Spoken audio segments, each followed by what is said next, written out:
ಈಗಾಗಲೇ ನಾವು ಗಮನಿಸ್ತಾ ಇದ್ವಿ ರಾಜ್ಯ ರಾಜಕಾರಣದಲ್ಲಿ ಪಾರ್ಟಿ ವೈಸ್ ಏನೆಲ್ಲ ಬೆಳವಣಿಗೆ ಆಗ್ತಾ ಇದೆ ಅಂತ. ಈ ಮಧ್ಯೆ ಪ್ರಜ್ವಲ್ ರೇವಣ್ಣ ಅವರ ಸಹೋದರ ಸೂರಜ್ ರೇವಣ್ಣ ಕೂಡ ಇತ್ತೀಚಿನ ಬೆಳವಣಿಗೆ ವಿಚಾರಕ್ಕೆ ಸಂಬಂಧಪಟ್ಟಂಗೆ ಮಾತಾಡಿದ್ದಾರೆ. ನಾನು ನಿನ್ನೆ ಮೊನ್ನೆ ಪೆನ್ ಡ್ರೈವ್ ಹಂಚಿ MLC ಆಗಿಲ್ಲ. ರಾಜಕೀಯ ವಿರೋಧಿಗಳಿಗೆ ಸೂರಜ್ ರೇವಣ್ಣ ಈ ರೀತಿ ಪೆನ್ ಡ್ರೈವ್ ಟಾಂಗ್ ಕೊಟ್ಟಿದ್ದಾರೆ. ಹಾಸನ ಪಾಲಿಟಿಕ್ಸ್ ನಲ್ಲಿ ಪೆನ್ ಡ್ರೈವ್ ಸದ್ದು ಒಂದ್ ಕಡೆ ಆದ್ರೆ ಸೂರಜ್ ರೇವಣ್ಣ ಈಗ ಈ ಪೆನ್ ಡ್ರೈವ್ ವಿಚಾರವನ್ನ ಮತ್ತೆ ಪ್ರಸ್ತಾಪ ಮಾಡಿದ್ದಾರೆ. ನಾನು ನಿನ್ನೆ ಮೊನ್ನೆ ಪೆನ್ ಡ್ರೈವ್ ಹಂಚಿ MLC ಆಗಿಲ್ಲ. ಹಾಸನದಲ್ಲಿ ಇರೋದು ಎರಡೇ ಎರಡು ಪಕ್ಷ, ಒಂದು ದೇವೇಗೌಡರ ಪರ ಮತ್ತೊಂದು ದೇವೇಗೌಡರ ವಿರುದ್ಧ. ಹಾಸನದಲ್ಲಿ JDS MLC ಸೂರಜ್ ರೇವಣ್ಣ ಏನ್ ಹೇಳಿದ್ದಾರೆ ಬನ್ನಿ ಕೇಳೋಣ.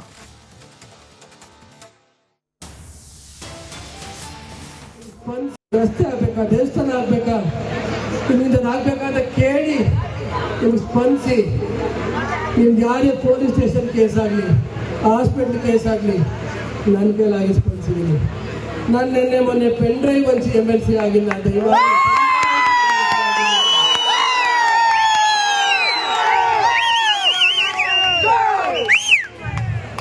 ಯಾರೇ ಯಾವುದೇ ರೂಪದ ಇಲಾಖೆ ಆಗಲಿ, ಇವತ್ತು ನಮ್ಮ ಕಾರ್ಯಕರ್ತರು ಯಾವುದೇ ರೀತಿ ತೊಂದರೆ ಆಗ್ತಾ ಇದ್ರು ದಯಮಾಡಿ ನನ್ನ ಗಮನಿಸ್ತೀನಿ. ಯಾರು ಬರ್ತಾರೋ ಬಿಡ್ತಾರೋ ನಿಮ್ಮ ಸೂರಜನ ಜೊತೆ ಇರ್ತಾರೆ ಅಂತ ರಸ್ತೆ ಆಗ್ಬೇಕಾ, ದೇವಸ್ಥಾನ ಆಗ್ಬೇಕಾ. ಅಂದ್ರೆ ಕೆಲ ವರ್ಷಗಳಲ್ಲಿ ರಾಜಕೀಯದಲ್ಲಿ ಎಲ್ಲವೂ ಸಹಜ ಅಂತ ಆಗ್ಬಿಡುತ್ತಾ ಅಂತ. ಆರೋಪ ಪ್ರತ್ಯಾರೋಪ ಎಂಥದ್ದೇ ಅಶ್ಲೀಲವಾದ ಆರೋಪ ಬಂದ್ರು ಕೂಡ ಇಟ್ಸ್ ಕಾಮನ್ ಅನ್ನೋ ರೀತಿಯಲ್ಲಿ ಆಗುತ್ತಾ ಅಂತ. ಎನಿವೆ JDS ನಲ್ಲಿಯೂ ಕೂಡ ಈಗ ರಾಜಕೀಯ ಬೆಳವಣಿಗೆ ಗರಿಗೆದರಿದೆ. ಬಿಜೆಪಿಯಲ್ಲಿ ಯಾವ ರೀತಿಯ ಪರಿಸ್ಥಿತಿ ಇದೆ ಅನ್ನೋದ್ರ ಬಗ್ಗೆ ನಾವು ವಿವರಣೆಯನ್ನು ನೀಡ್ತಾ ಇದ್ವಿ. ಕಾಂಗ್ರೆಸ್ ನಲ್ಲಿ ಯಾವ ರೀತಿಯ ಪರಿಸ್ಥಿತಿ ಇದೆ ಅನ್ನೋದ್ರ ಬಗ್ಗೆ ಹೇಳ್ತಾ ಇದ್ವಿ. ಇನ್ನು ಇವತ್ತು ದೇವೇಗೌಡರ ನೇತೃತ್ವದಲ್ಲಿ JDS ಪಕ್ಷದ ಮಹತ್ವದ ಸಭೆ ನಡೀತಾ ಇದೆ. ಈ ಸಭೆಯ ಉದ್ದೇಶ ಬೆಂಗಳೂರಿನ JP ಭವನದಲ್ಲಿ ನಡೀತಾ ಇದೆ 11:15 ಬೆಳಗ್ಗೆ. ಈ ಸಭೆಯ ಉದ್ದೇಶ ಅಷ್ಟೇ, ಪಕ್ಷದಲ್ಲಿನ ಅಸಮಾಧಾನ, ಸಮನ್ವಯ ಕೊರತೆ, ಇದರ ಜೊತೆಗೆ GT ದೇವೇಗೌಡ ವಿಚಾರವಾಗಿ ಸಭೆಯಲ್ಲಿ ಚರ್ಚೆ ಆಗುವಂತದ್ದು, ಇದರ ಜೊತೆಗೆ ಬರುವ ಜಿಲ್ಲಾ ಪಂಚಾಯಿತಿ ಮತ್ತು ತಾಲೂಕು ಪಂಚಾಯಿತಿ ಚುನಾವಣೆಯ ಕುರಿತು ರಣತಂತ್ರವನ್ನ ರೂಪಿಸುವ ವಿಚಾರ, ಎಲ್ಲದಕ್ಕಿಂತ ಮುಖ್ಯವಾಗಿ ನೂತನ ರಾಜ್ಯಾಧ್ಯಕ್ಷರ ಆಯ್ಕೆಗೆ ಸಂಬಂಧಪಟ್ಟಂತೆ ಚರ್ಚೆ ಆಗುವ ಸಾಧ್ಯತೆಗಳು ಅಧಿಕವಾಗಿದೆ. ಸೊ JDS ಕಚೇರಿ ಇವತ್ತು ಈ ಎಲ್ಲಾ ಬೆಳವಣಿಗೆಗಳಿಗೆ ಸಾಕ್ಷಿ ಆಗುತ್ತಾ ಅನ್ನುವಂತಹದ್ದು ಈಗ ಮುಖ್ಯವಾದಂತಹ ಪ್ರಶ್ನೆ ಆಗ್ತಾ ಇದೆ. GT ದೇವೇಗೌಡರು ಇತ್ತೀಚೆಗೆ ಅವರ ಹೇಳಿಕೆಗಳು ಕೂಡ ಪಕ್ಷದಲ್ಲಿ ನಾನಾ ರೀತಿಯ ಚರ್ಚೆಗಳಿಗೆ ಕಾರಣ ಆಗ್ತಾ ಇದೆ. ಕುಮಾರಸ್ವಾಮಿ ಅವರು ಮೊನ್ನೆ ಸ್ಪಷ್ಟನೆಯನ್ನ ಕೊಡ್ತಾ ಇದ್ರು. GT ದೇವೇಗೌಡರು ಯಾವುದೇ ರೀತಿಯಲ್ಲಿ ಯಾವುದೇ ವಿಚಾರಗಳ ಬಗ್ಗೆ ಪಕ್ಷದ ಪರವಾಗಿ ಅಥವಾ ವಿರುದ್ಧವಾಗಿ ಪಕ್ಷದ ನಾಯಕರ ವಿಚಾರವಾಗಿ ಮಾತಾಡಿದ್ರೂ ಕೂಡ JDS ಮತ್ತು GT ದೇವೇಗೌಡರ ಸಂಬಂಧ ಯಾವ ರೀತಿ ಇದೆ ಅನ್ನೋದನ್ನ ಬಿಡಿಸಿ ಹೇಳಬೇಕಾಗಿಲ್ಲ ಅಂತ ಹೇಳಿದ್ರು. ZP-TP ಚುನಾವಣೆ ಬರ್ತಾ ಇದೆ, ಅದ್ರ ಬಗ್ಗೆಯೂ ಕೂಡ ಅವರು ರಣತಂತ್ರವನ್ನ ರೂಪಿಸ್ತಾರೆ. ಇನ್ನು ನೂತನ ರಾಜ್ಯಾಧ್ಯಕ್ಷರ ಆಯ್ಕೆ ವಿಚಾರ ಭಾರಿ ಚರ್ಚೆ ಆಗ್ತಾ ಇರೋದು. ಬಟ್ ನನಗೆ ಇದೆಲ್ಲದಕ್ಕಿಂತ ಕುತೂಹಲ ಇರೋದು DK ಶಿವಕುಮಾರ್ ಅವರು JDS ನ ಶಾಸಕರನ್ನ ಸೆಳೆಯೋ ಪ್ರಯತ್ನ ಮಾಡ್ತಿದ್ದಾರೆ ಅನ್ನೋದು ಕಳೆದ ವಾರ ಭಾರಿ ಚರ್ಚೆಗೆ ಒಳಗಾಯ್ತು. ರಾಜಕೀಯ ಪಡಸಾಲೆಯಲ್ಲಿ ಇದೇ ವಿಚಾರ ಚರ್ಚೆ. 2/3 ಅಂದ್ರೆ ಇರೋ 18 ಜನರಲ್ಲಿ 12 ಜನ ಸೆಳೆಯೋ ಪ್ರಯತ್ನ ಆಗ್ತಿದೆ ಅಂತ ಹೇಳಿ. ಬಹುಶಃ ಈ ಮೇಲ್ನೋಟಕ್ಕೆ ಕಾರಣ ಇದೆಲ್ಲ ಇರ್ಬೋದು, ZP-TP ಚುನಾವಣೆ, ರಾಜ್ಯಾಧ್ಯಕ್ಷರ ಇದು. ಬಟ್ ಇದೆಲ್ಲದಕ್ಕಿಂತ ಹೆಚ್ಚಾಗಿ ಶಾಸಕರನ್ನ ಹಿಡಿದಿಟ್ಟುಕೊಳ್ಳೋ ಪ್ರಯತ್ನಕ್ಕೆ ದೇವೇಗೌಡ್ರೆ ಅಖಾಡಕ್ಕೆ ಇಳಿತಿದ್ದಾರಾ ಅನ್ನೋ ಕುತೂಹಲ ನಂದು. ಉತ್ತರ ನಮ್ಮ ಪ್ರತಿನಿಧಿ ಬಸವರಾಜ್ ಕೊಡ್ತಾ ಹೋಗ್ತಾರೆ, ನೇರ ಸಂಪರ್ಕದಲ್ಲಿದ್ದಾರೆ. ಬಸವರಾಜ್, ಇದು ಕೇವಲ ZP-TP ರಾಜ್ಯಾಧ್ಯಕ್ಷರ ಆಯ್ಕೆ ಮಾತ್ರನಾ ಅಥವಾ ಶಾಸಕರನ್ನ ಹಿಡಿದಿಟ್ಟುಕೊಳ್ಳುವ ಪ್ರಯತ್ನ ಕೂಡ ಆಗತ್ತಾ ಇವತ್ತಿನ ಸಭೆಯಲ್ಲಿ ಅಂತ?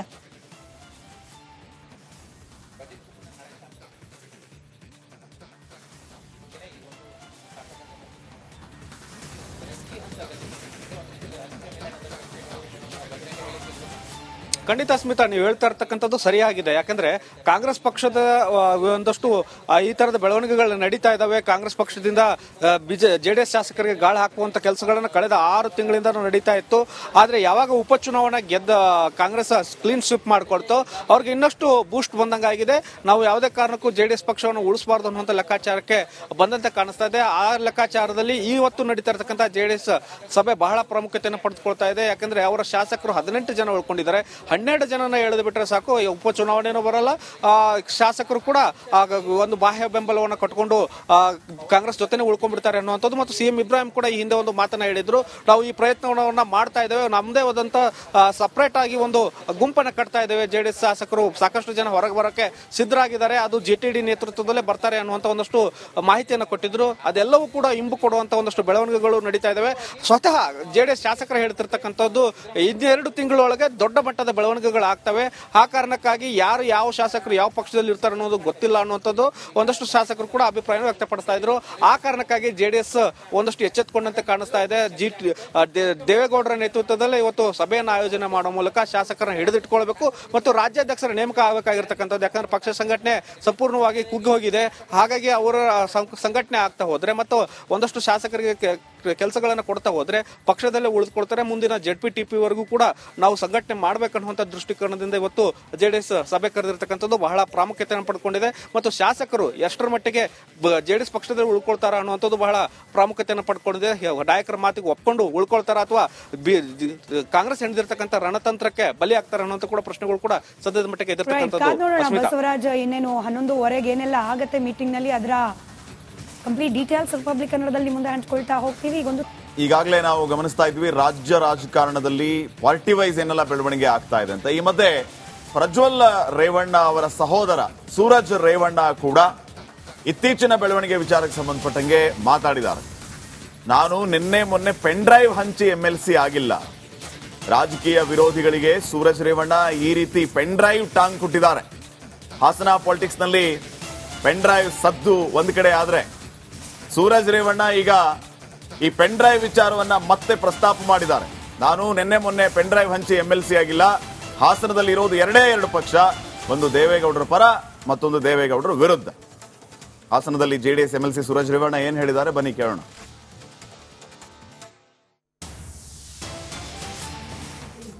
ರಸ್ತೆ ಆಗ್ಬೇಕಾ, ದೇವಸ್ಥಾನ ಆಗ್ಬೇಕಾ, ನಿಮ್ಮಿಂದ ಆಗ್ಬೇಕಾದ ಕೇಳಿ ನಿಮ್ಗೆ ಸ್ಪಂದಿಸಿ. ನಿಮ್ದು ಯಾರೇ ಪೊಲೀಸ್ ಸ್ಟೇಷನ್ ಕೇಸ್ ಆಗಲಿ, ಹಾಸ್ಪಿಟಲ್ ಕೇಸ್ ಆಗಲಿ, ನನ್ನ ಕೈಲಾಗಿ ಸ್ಪಂದಿಸಿದ್ದೀನಿ. ನಾನು ನಿನ್ನೆ ಮೊನ್ನೆ ಪೆನ್ ಡ್ರೈವ್ ಹಂಚಿ MLC ಆಗಿಲ್ಲ. ದಯಮಾಡಿ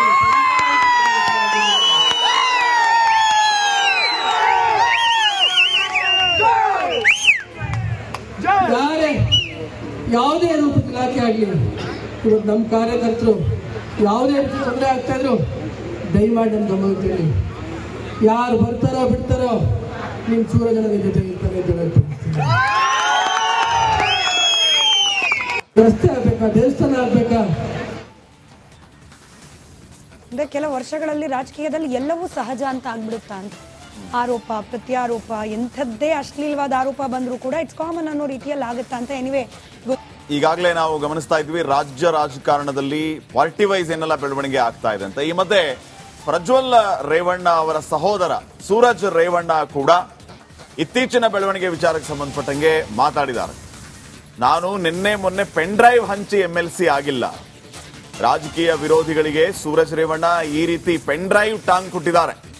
ಹಾಸನ ಪಾಲಿಟಿಕ್ಸ್ ನಲ್ಲಿ ಪೆನ್ ಡ್ರೈವ್ ಸದ್ದು ಒಂದು ಕಡೆ ಆದ್ರೆ ಸೂರಜ್ ರೇವಣ್ಣ ಈಗ ಈ ಪೆನ್ ಡ್ರೈವ್ ವಿಚಾರವನ್ನ ಮತ್ತೆ ಪ್ರಸ್ತಾಪ ಮಾಡಿದ್ದಾರೆ.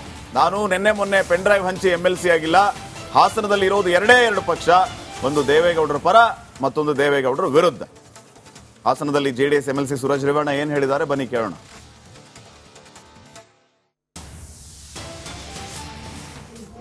ರಸ್ತೆ ಆಗ್ಬೇಕಾ, ದೇವಸ್ಥಾನ ಆಗ್ಬೇಕಾ, ನಿಮ್ಮಿಂದ ಆಗ್ಬೇಕಾದ ಕೇಳಿ ನಿಮ್ಗೆ ಸ್ಪಂದಿಸಿ. ನಿಮ್ದು ಯಾರೇ ಪೊಲೀಸ್ ಸ್ಟೇಷನ್ ಕೇಸ್ ಆಗಲಿ, ಹಾಸ್ಪಿಟಲ್ ಕೇಸ್ ಆಗಲಿ, ನನ್ನ ಕೈಲಾಗಿ ಸ್ಪಂದಿಸಿದ್ದೀನಿ.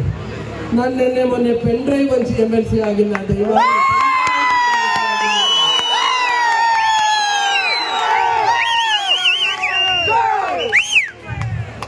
ಯಾರೇ ಯಾವುದೇ ರೂಪದ ಇಲಾಖೆ ಆಗಲಿ, ಇವತ್ತು ನಮ್ಮ ಕಾರ್ಯಕರ್ತರು ಯಾವುದೇ ರೀತಿ ತೊಂದರೆ ಆಗ್ತಾ ಇದ್ರು ದಯಮಾಡಿ ನಮ್ಮ ಗಮನಿಸ್ತೀನಿ.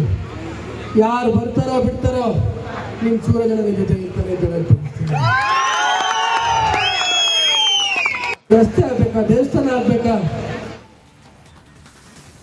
ಅಂದ್ರೆ ಕೆಲ ವರ್ಷಗಳಲ್ಲಿ ರಾಜಕೀಯದಲ್ಲಿ ಎಲ್ಲವೂ ಸಹಜ ಅಂತ ಆಗ್ಬಿಡುತ್ತಾ ಅಂತ. ಆರೋಪ ಪ್ರತ್ಯಾರೋಪ ಎಂಥದ್ದೇ ಅಶ್ಲೀಲವಾದ ಆರೋಪ ಬಂದರೂ ಕೂಡ ಇಟ್ಸ್ ಕಾಮನ್ ಅನ್ನೋ ರೀತಿಯಲ್ಲಿ ಆಗುತ್ತಾ ಅಂತ. ಎನಿವೆ,